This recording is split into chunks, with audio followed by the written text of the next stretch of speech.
abi siguro sa ubang mga tao sayon ra ang pag-vlog mga ka-idol. Ha, testingi daw ninyo vlog testingi daw ninyo vlog ug di mo maglisod.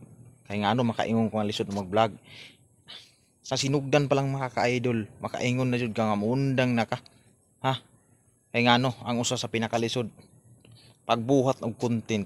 Maguna-una kag content unsa imong buhaton nga content mga ka-idol. Ha, unya ang pag-edit una number 1 diha nga pinakalisod pag-edit og pagbuhat og content unsay imong i-content. Wa kay content wa man kay ma-upload. Mao nang lisod jud kaayo pag mag-vlog mga ka-idol. Ha, nya makaingon jud po dayon ng mga tao nga nag-vlogger na daghan nagkwarta.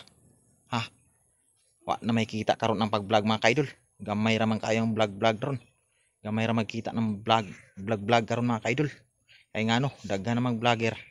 Ha, pero maayo nang daghan ng vlogger. Kay ngano para daghan pud tag mga kwarta.